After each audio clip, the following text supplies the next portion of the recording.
Okay, welcome back. I'm going to go through the class-wide management plan. It is called CWPBS assignment description. A couple of you were on Canvas conferences today and had similar questions to each other, and I figured I would answer these for the rest of the class. So I took notes and thought it would be helpful for everybody to hear. So I have my assignment description up as I'm going through this. So I hope that you either pause this or you already have it out and you can go through it with me. I'm not going to go through it word by word, but I'm just going to go through the few things that we talked about that seem to be, there seemed to be room for different interpretations and hopefully clarify them for you. So in the instructions, it says you're going to use your data that you've had from video clips, which we'll get to in a minute, and all the other information you've had from this course. We haven't done Irish modules yet, but you have course textbook and other online course materials. And you're just trying to demonstrate your understanding of empowered classroom environment. That's the big idea. In order to do that, you're going to do a reflection paper and what you might call a plan, filling that template out. That's provided in Canvas. So it says, to do this, write an organized, in-depth response. That's about approximately 6-8 pages. Then you have your template. And then third is your 4 completed tables. Now, in this response, you are going to answer these following questions. Section 1, you're going to complete your plan with examples of the empowered classroom environment. That'll be about 2 to 3 pages of this final reflection. Then answer all those questions. To do that, you're going to need to fill out that plan.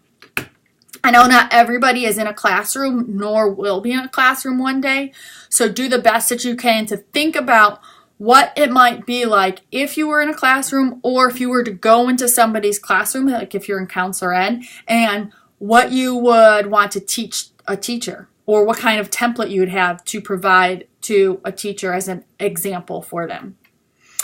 Okay, and then you answer all those questions. Be sure to cite everything. Then you have section 2, that's explaining the examples of a disempowered classroom, about 2 to 3 pages. Keep going on. Section 4, it's a ratio analysis. It's about 2 pages. Typically, students do this of themselves, teaching in the classroom. But since this is a summer course, I have provided you video clips to complete this part of the assignment. So that's what the video clips are, and it's in a whole separate document in this assignment portal for your class-wide assignment.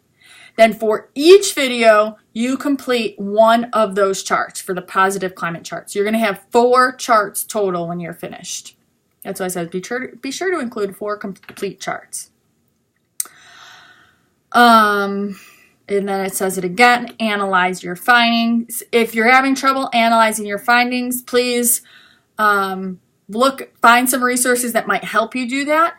If that fails, reach out to a peer, and if that fails, come ask me. But you do need to analyze the findings. Don't think too hard and analyze in like a page or 2, but you need to have some talk about if there were more positive versus negative and why, and the ratio of positive and negative, things like that. So I'm scrolling back up to the top of that page. So that really is it for the class-wide management plan. Do not focus on the amount of writing that this is. This is not a writing intensive course. I am not trying to really evaluate you on your grading. I want you to have really, strong grammar, good sentence structure, graduate level written work. So if you need to use APA or the Writing Center, please do that. And so holistically, I'll look at your writing to make sure, are you explaining your thoughts and ideas clearly and coherently so that I can understand it, which would then show me that you could explain this to another teacher or a parent or a colleague. So that's how I'm going to look at your writing and why it's on your rubric. But essentially, I want to know that you guys are able to create a really solid classroom management plan and that you're really reflective of your classroom management practices now. And if you need to, get ready to change them up for when you get back to the classroom in the fall, or you're ready to explain it or to support a teacher in the fall. All right, so that's enough for today. This is SES659, and you guys are going to be awesome behaviorists. See you soon.